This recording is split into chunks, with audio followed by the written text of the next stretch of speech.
l'est de la RDC, Fauré Ndasingbabe à Kigali pour une consultation avec Paul Kagame.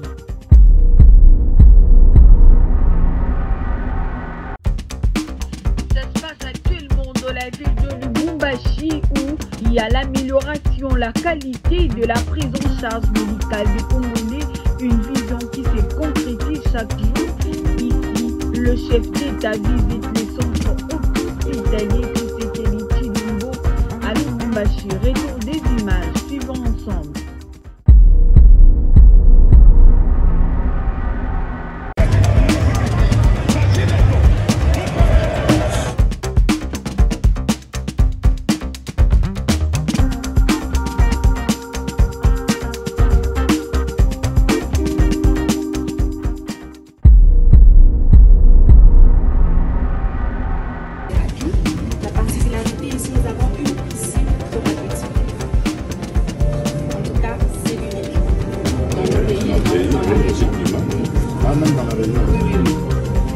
Ici, nous avons un terme de rééducation pour des patients paralysés. Par là, la route, il y a les...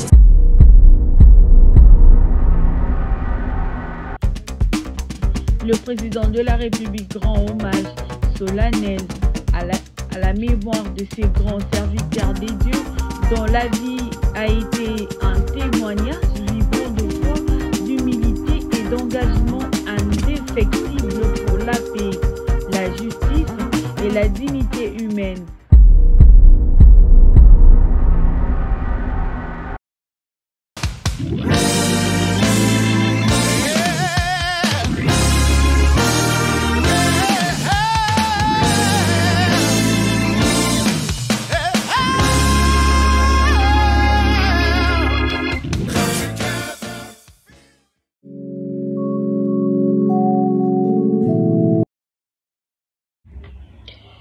Vous informer notre devoir, mesdames et messieurs, bonjour. Crise dans l'est de la RDC, Fauré Ndasingbabe à Kigali pour une consultation avec Paul Kagame. Le président togolais Fauré Nzosima, médiateur de l'Union africaine entre le Rwanda et la République démocratique du Congo, effectue ce lundi une mission diplomatique à Kigali pour de consultations avec le président Paul Kagame, a annoncé la présidence togolaise dans un communiqué.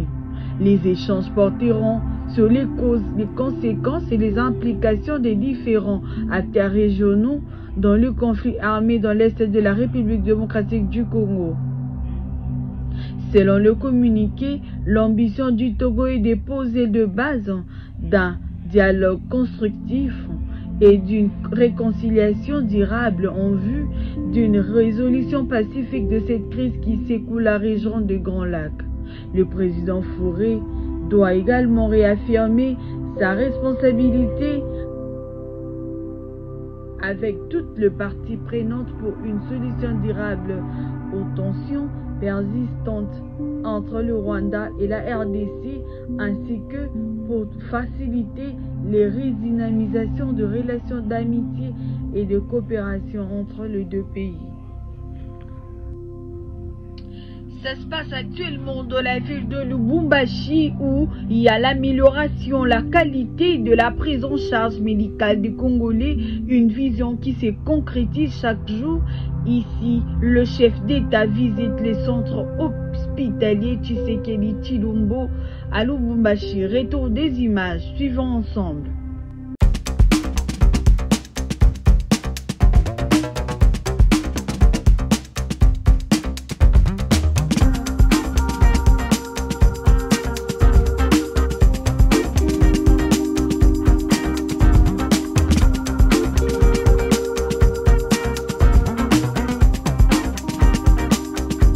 Le ministère de la Santé publique au niveau national est très heureux, encore aujourd'hui ce jour, d'accueillir le chef de l'État, président de la République, pour l'inauguration de cet hôpital de niveau tertiaire. En fait, cette croissance, c'est pour vous montrer, Excellence Monsieur le Président de la République, les différents niveaux de soins qu'on offre à notre population. Ce centre de niveau tertiaire, avec bientôt la recherche qui va être associée, va être, Excellence Monsieur le Président de la République, le modèle de 5 centres que nous avons décidé, avec l'accompagnement de la CNCES, de faire au niveau de la République. Grâce à votre vision large de la couverture santé universelle qui permet aux populations les plus démunies d'accéder aux soins de santé de qualité, ce centre est accessible à toutes les bourses et cela sera de même dans les 4 autres centres qui vont être mis en œuvre avec l'accompagnement de la CNCES. Vous verrez ici, Excellence Monsieur le Président de la République, certains spécialistes que vous avez vus en Bujimaï. Tout simplement parce que nous avons mis les mêmes équipements. C'est le même scanner, c'est le même mammographe, ce sont les mêmes échographes et cela comme vous l'aviez instruit lors de vos visites précédentes. Il plaise à votre Excellence, Monsieur le Président de la République, chef de l'État, à procéder à l'inauguration du centre hospitalier CHE.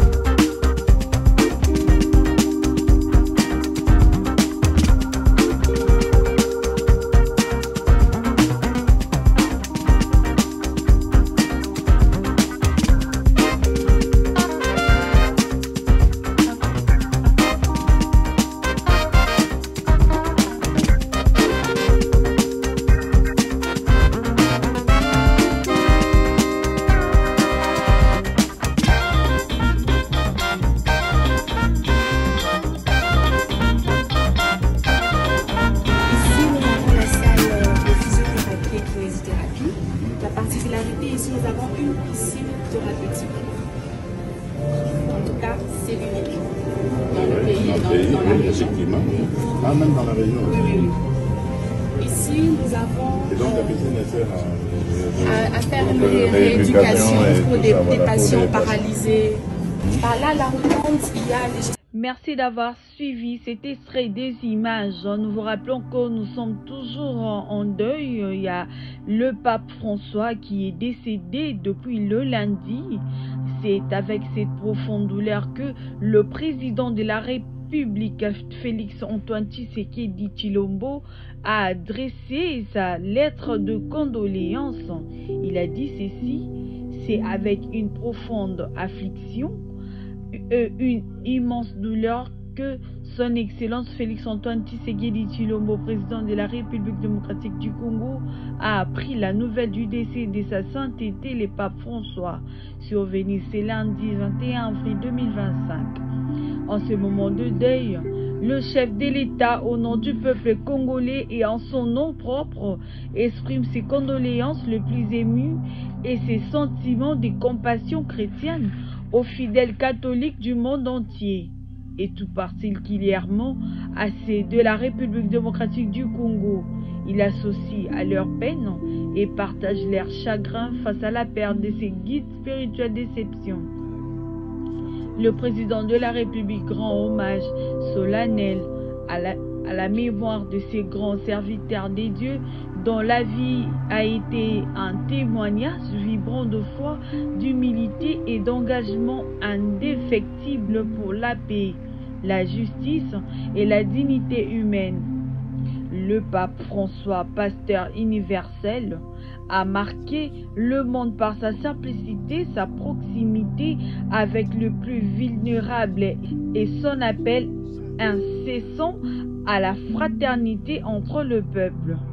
Jusqu'à ces derniers instants, il a porté haut le valeur évangélique, évitant l'humanité à bâtir un monde de concorde et de la solidarité.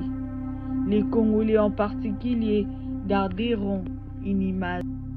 Nous vous informons que le parc national de Virunga, fondé en 1925, célèbre ses 21 avril son centenaire. Suivez ses propos recueillis. Chers collègues, chers amis, c'est évidemment un honneur très particulier pour moi d'être avec vous aujourd'hui sur cette journée exceptionnelle qui est le 100e anniversaire du Parc national de Virunga. Donc je voudrais dire 2 mots sur l'importance de cette date avant tout pour la République démocratique du Congo, qui est le pays qui a créé la première administration au monde de gestion des aires protégées. L'administration du parc des Virunga, qui est devenu l'Institut congolais pour la conservation de la nature, est née le 21 avril 1925 à Rumangabo. À l'époque, il n'y avait qu'un autre parc national au monde, qui était le parc national de Yellowstone aux États-Unis, qui, elle, était gérée par l'armée et non pas par une administration de la conservation de la nature. Donc on peut dire que la profession qui est la mienne, qui est cette profession de gestion des aires protégées, de conservation de la nature, est née ici, en RDC. Elle est née au Nord Kivu. Et donc ça, c'est un point de fierté aujourd'hui où la gestion, la protection de la nature est devenue un des piliers mondiaux, des priorités pour l'humanité. Donc on ne doit pas l'oublier. Évidemment, nous aimerions mettre l'accent sur ce qui a été accompli ici au Congo, qui devrait être une fierté nationale, une fierté mondiale. Le parc qui détient la plus grande biodiversité pour une aire protégée au monde et qui a su préserver cette biodiversité. Ce n'est pas rien. Et ça s'est réalisé dans un contexte exceptionnellement difficile. Beaucoup d'entre nous dans cette salle sommes agents de l'État. Et ce sont nos collègues qui ont versé leur sang pour assurer cette réalisation. Tout comme c'est le parc le plus important du monde, c'est aussi le parc qui a connu le plus grand sacrifice au monde. Il y a peu de services qui se sont tant donnés à cet effort que cette institution congolaise et leurs partenaires parmi les autres agences de l'État congolais.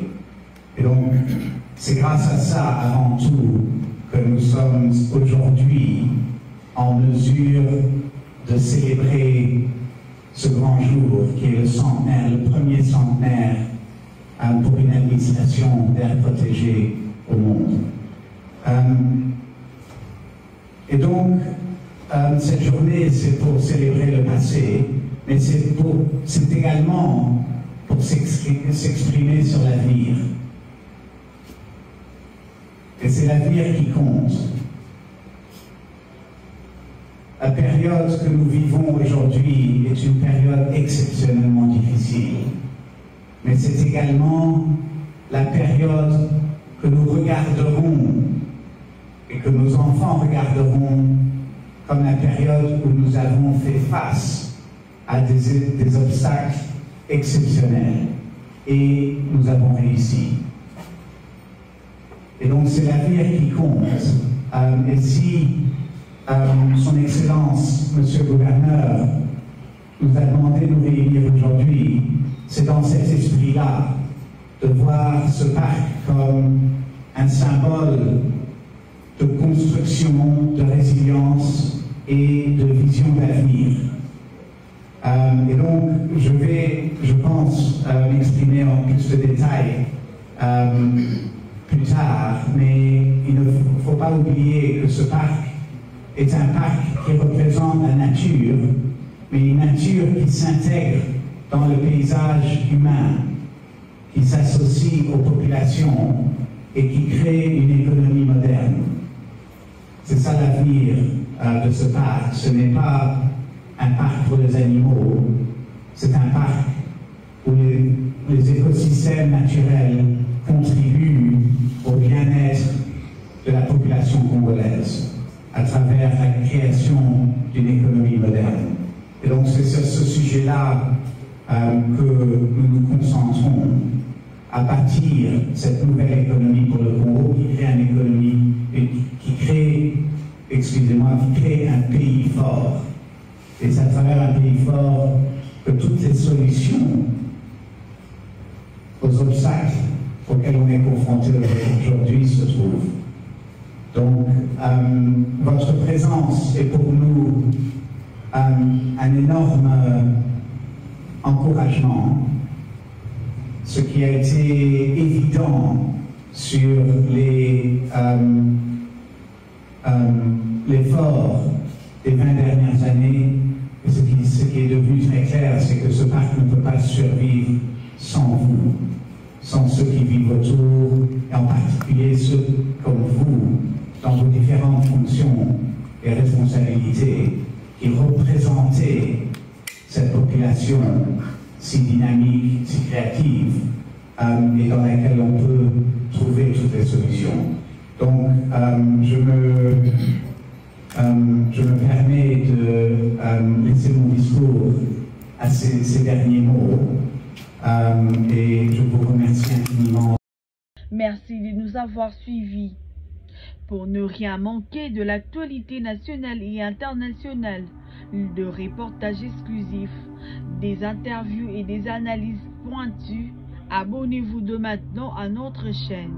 ActuFinal TV, c'est l'info autrement claire, fiable et à porte-clic. Likez, commentez, partagez et surtout abonnez-vous. À très bientôt pour notre nouveau numéro.